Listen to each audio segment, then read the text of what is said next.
حمد و نصلی علی رسول الکریم اعوذ باللہ من الشیطان الرجیم بسم اللہ الرحمن الرحیم۔ میں سب سے پہلے تو معذرت چاہتا ہوں کہ آج بے پناہ آپ کو انتظار کرنا پڑا، لیکن مسئلہ وہی ہے جو تمام فقیروں کو درپیش ہو جاتا ہے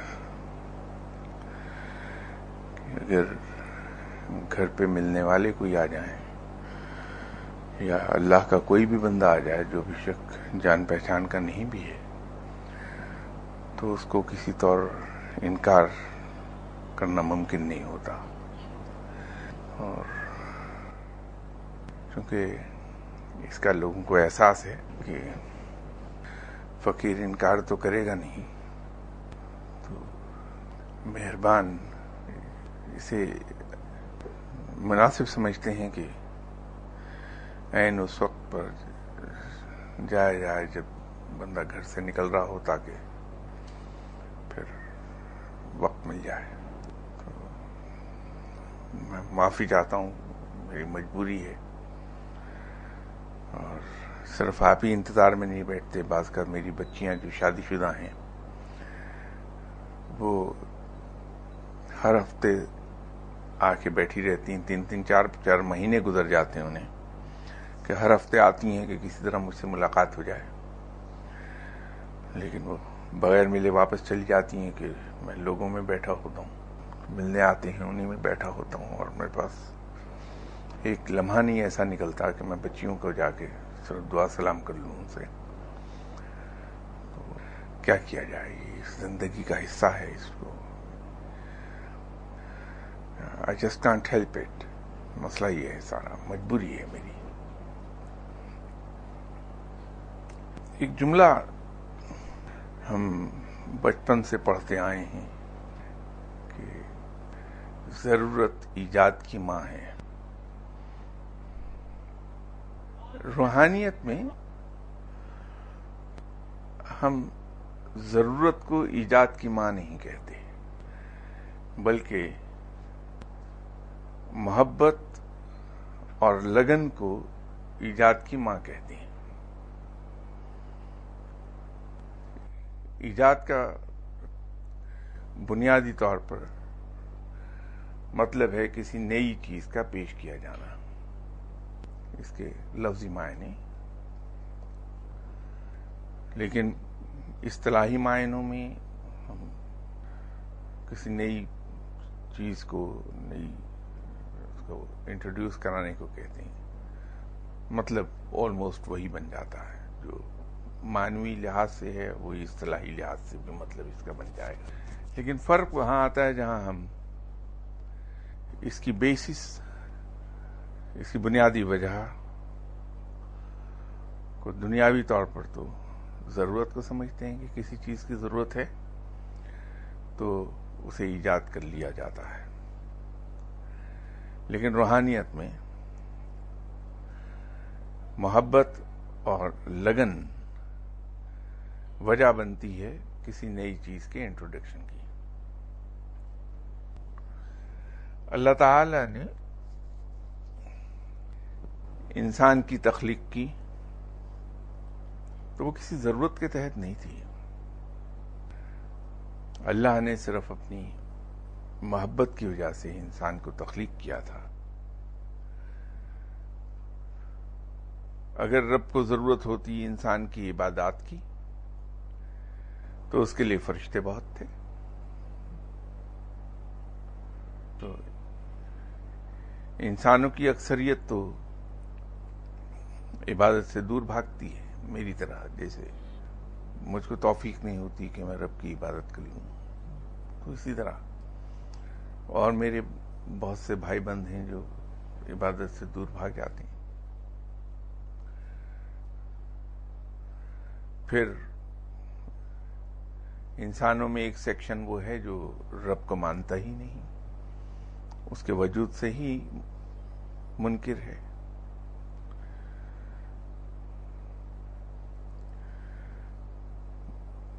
ایک سیکشن وہ ہے جو رب کے ساتھ دوسروں کو شریک ٹھہراتا ہے، اور ایک سیکشن وہ ہے جو عبادات کرتا ہے. تو اگر بات ضرورت کی ہوتی تو فرشتے جو اتنی بڑی تعداد میں ہیں کہ جو عالم معمور میں خانہ کعبہ ہے، ایک فرشتہ اسے موقع مل جاتا ہے طواف کرنے کا تو دوبارہ پھر تا قیامت اس فرشتے کی باری دوبارہ نہیں آئے گی. تو اس سے اندازہ ہوتا ہے کہ فرشتوں کی ٹوٹل تعداد کیا ہو سکتی ہے. تو وہ سبھی بڑی پابندی سے رب کی عبادت کرتے ہیں، اس کی تسبیح بیان کرتے ہیں، اس کے احکامات کی نہایت خاموشی، دل جمعی اور خوش دلی سے تعمیل کرتے ہیں، ان احکامات کو کیری آؤٹ کرتے ہیں. تو رب کو کوئی ضرورت نہیں تھی ہماری عبادت کی. رب نے تو انسان کو پیدا کیا محبت کے ساتھ، لگن کے ساتھ، لو اینڈ افیکشن کے ساتھ. اسی لیے تو اسے زمین پر اپنا خلیفہ بنایا. یہ کوئی انسان کی خوبیوں کی وجہ سے خلیفہ نہیں بنا زمین پر. اگر خوبیوں کی وجہ سے بنتا تو فرشتوں میں سے کوئی فرشتہ یا تمام فرشتے ہی اس کا خلیفہ قرار پاتے، کیونکہ جتنے اوبیڈینٹ فرشتے ہیں اتنا اوبیڈینٹ انسان نہیں ہے. انسان میں اپنا مائنڈ اپلائی کرنے کی ایک جبلت پائی جاتی ہے، انسٹنکٹ موجود ہے، جبکہ فرشتے اپنا مائنڈ اپلائی نہیں کرتے. وہ صرف اور صرف اللہ کے احکامات کی تعمیل کرتے ہیں. تو اس کو زمین پر خلیفہ اللہ نے out of love and affection بنایا ہے. اور انسان کو رب نے اپنی جگہ پر، اپنے انداز میں، انسان کی اپنے مقام سے اور انسان کے اپنے انداز میں صفات میں یکتا پیدا کیا ہے، جسے ہم عربی میں وحد الصفات کہیں تو زیادہ درست ہوگا. یہ خوبی ہے اس میں، یہ رب نے پیدا کی ہے خوبی، کیونکہ اسے اشرف المخلوقات بھی تو قرار دینا تھا. تو رب نے یہ خوبی اس میں رکھ دی کہ ہر انسان جو بھی اللہ نے پیدا کیا وہ ان ہز اون رائٹ اپنی صفات میں یکتا ہے. خود رب نے کہا کہ میں نے اسے بہترین میزان پر پیدا کیا، تقویم پر پیدا کیا، بیلنس پر پیدا کیا، بہترین انداز میں اس کی تخلیق کی. حسن تقویم لفظ استعمال کیا اس نے. جب انسان ان صفات پر قائم رہتا ہے جس میں اسے رب نے یکتا پیدا کیا ہے تو انسان تقوی کی طرف چلا جاتا ہے. جب انسان رب کی فرما برداری کرتا ہے تو تقوی کی طرف چلا جاتا ہے. اور تقوی انسان کو روحانیت کی طرف لے جاتا ہے. روحانیت انسان کو رب کے قریب لے جاتی ہے، اس کی دوستی کے دائرے میں شامل کر دیتی ہے. اور یہی وہ مقام ہے جہاں انسان کشف کے ذریعے اسرار عالم کی سیر کرنے لگتا ہے اور اس کائنات کے اسرار و رموز پر اس کی نگاہ جانے لگتی ہے، لیکن اسی قدر جس قدر کہ رب چاہتا ہے. اور اسی مقام سے پھر اسے امر حاصل ہوتا ہے. امر بمعنی دائم کے نہیں، بلکہ وہ روحانی اصطلاح میں جو صاحب امر ہوتا، جب اس کی زبان سے کوئی بات نکلتی ہے تو رب تعالیٰ اسے پورا کر دیتا ہے. وہ صاحب امر کہلاتا ہے. یہاں امر سے مراد وہ امر ہے جو بمعنی حکم کے استعمال ہوتا ہے. تو اسی مقام سے انسان صاحب امر ہوتا ہے. مختصر الفاظ میں یہ کہیے کہ انسان کے لیے روحانیت اختیار کرنا یا روحانیت کا حاصل ہونا اس وقت تک ممکن نہیں ہوگا جب تک کہ رب کی فرمانبرداری اختیار نہ کر لے، اور فرمانبرداری اختیار کرنے کے بعد جب تک کہ انسان متقی نہ ہو جائے، اس میں تقوی پیدا نہ ہو جائے، روحانیت حاصل نہیں ہوگی. اگر ہم لوگ یہ چاہتے ہیں کہ ہم روحانیت کی راہ پہ چلیں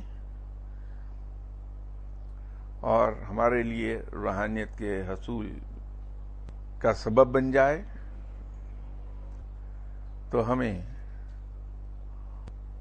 اللہ کے قائم کردہ ڈوز اینڈ ڈو ناٹس پر عمل کرنا ہوگا، اور ہمیں تقوی اختیار کرنا ہوگا. اللہ نے انسان کی جو پیدائش ہے اس کا ایک مخصوص عمل رکھا ہے، اور اسی لیے تو رب نے قرآن میں الفاظ تو مختلف ہیں، لیکن اس کا جو اصل مقصد ہے وہ یہی ہے کہ انسان زمین پر اکڑ کر تو چلتا ہے، لیکن اپنی اصلیت بھول جاتا ہے کہ وہ اصلیت اصل میں کیا ہے.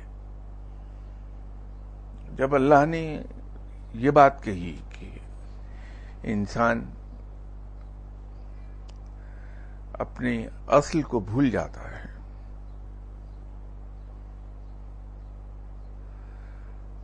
تو ایسا نہیں کہ اللہ تعالیٰ نے انسان کو کوئی تانا دیا ہے، ایسی بات بالکل نہیں. رب ایسے نہیں کام کرتا. اس نے تو صرف ہمیں یاد دلایا کہ جس کی زمین پر تم اکڑ کے چل رہے ہو اور جس کی زمین پر تم ایسی سرکشی سے کام لیتے ہو، وہ کتنا بڑا ہے. خالق تو ہے تمہارا، لیکن ہے کتنا بڑا ہے. تو وہ انسان کو یاد دلاتا ہے کہ میں نے تمہیں ایک قطرے سے پیدا کیا ہے. کہیں اس نے کہا کہ تمہیں کھنکتی ہوئی مٹی، سلسلہ لفظ استعمال ہوا نا، کھنکتی ہوئی مٹی سے پیدا کیا ہے. کہیں اس نے ہمیں خاکی کہا. تو یہ ہماری اس نے اصلیت ہمیں یاد دلائی. اور انسان کی پیدائش کے عمل کو ہی اگر ہم صرف دیکھ لیں، جو کنورشن ہوتی ہے ہماری اصل کی انسان کی شکل میں، تو رب تعالیٰ کا یہ کہنا کہ انسان اپنی اصل کو بھول جاتا ہے، اپنی حقیقت کو بھول جاتا ہے، سمجھ میں آنے لگتا ہے. انسان محض ایک نجس اور ناپاک فلوئڈ کا ایک قطرہ ہوتا ہے جو 40 دن میں لہو کی شکل اختیار کرتا ہے، اور اس سے اگلے 40 دن میں وہ ایک لوتھڑے کی شکل اختیار کر لیتا ہے. اب اس کے اندر رب تعالیٰ کوئی مشین استعمال نہیں کر رہا، کہیں پیٹرول کا، کسی کیمیکل کا، بجلی کا کوئی استعمال نہیں کر رہا، کہیں کوئی کمپیوٹرائزڈ کنٹرول پینلز نہیں لگے ہوئے، کہیں پر کوئی سائنٹسٹ اس کو واچ نہیں کر رہا اس کے اس تمام ٹرانسفارمیشن کو. کہیں کوئی دخل نہیں دے رہا، لیکن یہ عمل خود بخود دن اور رات 24 گھنٹے جاری رہتا ہے.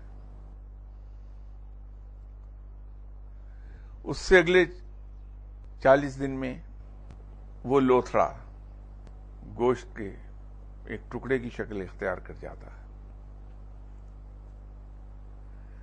اور اس کے بعد وہ از خود مختلف عضو جو ہیں جسم کے، اس کے اندر جنم لینے لگتے ہیں، وجود میں آنے لگتے ہیں، حتیٰ کہ وہ ایک انسانی بت کی شکل اختیار کر لیتا ہے. یہی وہ مرحلہ ہے جہاں جو فرشتہ کچھ بنیادی چیزیں لکھنے پر مامور ہے، وہ انسان کے ماتھے پر لکھ دیتا ہے کہ فرمانبرداری اور نافرمانی کے کس مقام پر ہوگا، کیا کیا یہ چیزوں کو خاموشی سے کیری آؤٹ کرے گا، کہاں یہ سرکشی کرے گا، کہاں نافرمانی کرے گا، یہ ماتھے پہ لکھ دیتا ہے. اس کے رزق کی صورت احوال کیا ہوگی، کتنی مقدار ہوگی، کہاں سے آئے گا، کیسا ہوگا، کتنا ہوگا، وہ اس کے ماتھے پر وہ فرشتہ تحریر کر دیتا ہے.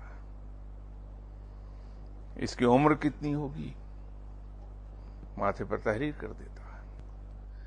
جب یہ 4 چیزیں اس کے انسان کے ماتھے پہ لکھ دی جاتی ہیں تو پھر اس کے اندر حرکت پیدا کی جاتی ہے، رب تعالی حرکت پیدا کر دیتا ہے، اور آخر پر جب اس کا دنیا میں آنے کا وقت آتا ہے تو فائنلی اس کی روح اس کے جسم میں داخل کر دی جاتی ہے. اور مزہ یہ ہے کہ یہ سارا پروسیجر جس سے وہ گزر رہا ہوتا ہے، نہ کبھی ماں واقف ہو پاتی ہے اور نہ کبھی خود وہ بچہ جو وجود میں آ رہا ہے اس کو کچھ یاد ہوتا ہے. بالکل لا علم پیدا ہوتا ہے وہ ان چیزوں سے، اور یوں یہ بھید قائم رہتا ہے. اب یہ جو ٹرانسفارمیشن ہے انسان کی، وہ قطرہ، وہ پانی جو مرد کی بیک بون سے نکلا، اس قطرے نے جو در حقیقت ناپاک ہے، نجس ہے، اس قطرے نے کیا شکل اختیار کی، وہ انسان کی صورت میں ہے. تو اگر انسان اسی پر غور کر لے کہ میری ٹرانسفارمیشن کہاں سے ہوئی اور کیسے ہوئی، تو اس کی سرکشی، اس کی اکڑ، اس کی میں ختم ہو جائے گی. تو فقیر میں جو عاجزی ہم دیکھتے ہیں، وہ عاجزی اس لیے ہے کہ وہ اپنی حقیقت پر نظر رکھتا ہے کہ میں کچھ بھی نہیں ما سوائے ایک نجس قطرے کے، میری اصل حقیقت وہ ہے. تو جس کی اصل حقیقت وہ ہے، وہ اپنے اندر میں کہاں سے آنے دے گا، تو اس پر نظر رکھتا ہے. تو یوں یہ اس کے اندر عاجزی کو پیدا کیے رکھتا. دوسرے جب اسے برا بھلا کہتے ہیں تو توجہ دلا جانے پر فقیر کا یہ جواب ہوتا ہے کہ نہیں بھائی، وہ تو بہت اچھا انسان ہے کہ اس نے میرا لحاظ کیا، مجھے صرف اتنا ہی برا کہا، میں تو در حقیقت اس سے بھی برا ہوں. تو یوں اس کے دل میں کسی کے لیے کوئی گلہ اور شکوہ اور شکایت نہیں پیدا ہوتی. جب کسی کے لیے اس کے دل میں شکوہ اور شکایت نہیں ہے تو کسی کے خلاف غصہ کیا ہوگا، کسی کے لیے کینہ اور عداوت کیا پیدا ہوگی، ہو ہی نہیں سکتی کبھی. یوں فقیر اپنے آپ کو سب سے حقیر جانتا ہے اور اسی عاجزی میں کما جاتا ہے، رب کے قریب چلا جاتا ہے اسی عاجزی میں۔ ہم کہتے ہیں رب کے خزانے بے پناہ ہیں، وہ اپنی ذات میں یکتا ہے، اس جیسا کوئی دوسرا نہیں ہے۔ نہیں، اس کے پاس ایک چیز کی کمی ہے، ایک ایسی چیز ہے جو اس کے پاس نہیں ہے، وہ ہے عاجزی۔ اس میں عجز نہیں ہے، وہ مالک کل ہے۔ تکبر اور فخر اس کو سزاوار ہے، اس لیے کہ وہ اس لائق ہے کہ وہ فخر کر سکے اپنی ذات پر اور اپنی ذات میں تکبر بھی لا سکے۔ انسان پر لازم ہے عاجز ہونا، کیونکہ اس کی اصلیت ناپاک قطرے کی ہے۔ اسی لیے جو شخص عاجز ہے وہ پھل پاتا ہے، دنیا میں بھی اور آخرت میں بھی۔ آخرت کے لیے فقیر رب کے لیے جو تحفہ لے کے جائے گا، اب یہ شاید آپ کو عجیب سی بات لگے کہ کوئی انسان رب کے لیے بھی کوئی تحفہ لے جائے گا، تحفہ لے جائے گا وہ، اور وہ تحفہ ہے عاجزی کا، کیونکہ یہی وہ چیز ہے جو رب کے پاس نہیں، اور تحفے میں عام طور پر وہی چیز دی جاتی ہے جو کسی کے پاس نہ ہو۔ تو اگر ہم رب کو کوئی تحفہ دینا چاہتے ہیں، اس کے لیے کوئی تحفہ لے جانا چاہتے ہیں اپنے ساتھ، تو عجز کو لے جائیے۔ یہی وہ چیز ہے جو رب کے پاس موجود نہیں ہے، اور ہو ہی نہیں سکتی، کہ وہ اتنا بڑا ہے کہ عجز ہو نہیں سکتا اس کے پاس۔ کوئی اگر سوال ہے تو میرے پاس 5 منٹ ہیں، ان 5 منٹ میں جواب دے پاؤں گا۔ گزشتہ لیکچرز میں آپ نے بتایا تھا کہ جو ابلیس ہے وہ فرشتہ تھا، تو لیکن میں نے کہیں پڑھا ہے کہ وہ قوم جن میں سے تھا، اس کا کوئی وضاحت فرما سکتے؟ ہاں، بات یہ ہے کہ مجھے تو اتنا معلوم ہے کہ ابلیس خواہ وہ فرشتہ تھا یا جن تھا، لیکن تھا بہت عبادت گزار۔ کسی صاحب نے آپ کی طرح ابلیس سے ایک سوال پوچھا تھا کہ تم تو بہت اللہ کے برگزیدہ اور فرما بردار فرشتے تھے، تو یہ کیا تم کو سوجھی کہ نافرمانی کر بیٹھے اور تکبر کر لیا اور راندہ درگاہ ہو گئے، ابلیس کہلائے؟ تو اس نے ان بزرگوں کو جواب دیا کہ حضور بات یہ ہے کہ میں واقعی بہت عبادت گزار تھا، اللہ کا فرما بردار تھا، لیکن آپ ایک بات بھول جاتی ہیں کہ رب قادر مطلق ہے، اس کے حکم کے بغیر کوئی پتہ نہیں ہل سکتا۔ تو اس نے تو میرے کان میں کہا کہ بچہ نافرمانی کر لے، تو میں نے نافرمانی کر لی، اور اسی جرم میں پکڑا گیا۔ تو جناب مجھے تو بس اتنا پتا ہے کہ وہ بڑا فرما بردار اور اللہ کا سب سے زیادہ عبادت کرنے والا فرشتہ تھا۔ اب جن تھا یا فرشتہ، اس سے میری صحت پر اثر نہیں پڑتا، لیکن یہ ضرور ہے کہ وہ مجھے اپنے ساتھ لیے پھرتا ہے، بہکاتا رہتا ہے۔ تو اب میں اس کے بہکاوے سے نہیں بچا سکا اپنے آپ کو، تو یہ کہاں جانوں گا کہ فرشتہ تھا یا جن تھا؟ تو مجھ کو پہلے اس کے وار سے بچ جانے دیجئے، پھر میں کبھی عرض کر دوں گا۔ شاہ جی ابھی آپ نے ذکر کیا اس میں کہ خدا کے دیے ہوئے اصولوں اور ڈوز اور ڈو ڈاٹس کو ہم نے پیروی کرنی ہے روحانیت تک پہنچنے کے لیے، تو قرآن میں خدا تعالیٰ وسیلے کا ذکر کرتا ہے، اللہ کی رسی کا، اس کو اس حوالے سے تھوڑا سا بیان فرمائیے۔ اصل میں یہ جو وسیلہ ہے، یہ تھوڑا سا ہم شاید غلط سمجھتے ہیں اسے، اس کو غلط معنی پہنا رہے ہیں۔ جس رسی کا اللہ نے ذکر کیا ہے وہ رسی در حقیقت اس کے احکامات ہیں، اور جو انسان سختی سے اس کے احکامات کی پابندی کرتا ہے اور سختی سے اس پر بھروسہ کرتا ہے، وہ پھر کبھی بھٹکتا نہیں۔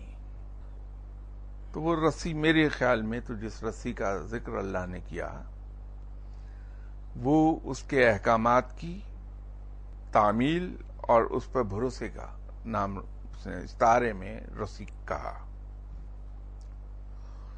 لیکن ہم اسے کچھ اور سمجھ بیٹھے۔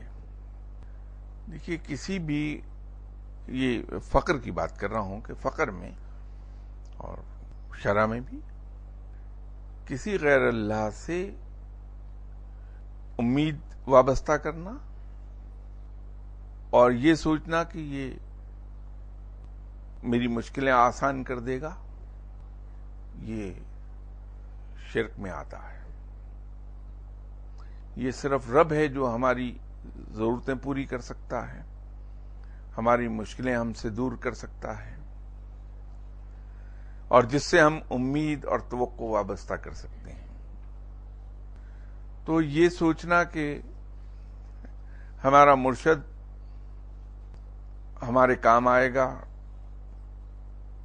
ہماری مشکلیں آسان کر دے گا، معاذ اللہ ہماری ضرورتیں پوری کرنے کا سبب بن جائے گا،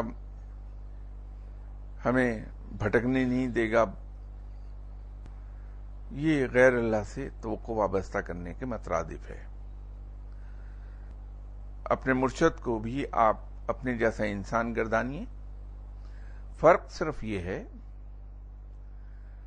کہ اللہ نے اسے علم عطا فرمایا ہے، وہ اپنے تقوی اور اللہ تعالی کی فرمانبرداری کی وجہ سے اللہ کے قریب ہو کر انعام میں اس سے علم اور سمجھ اور فراست لے چکا،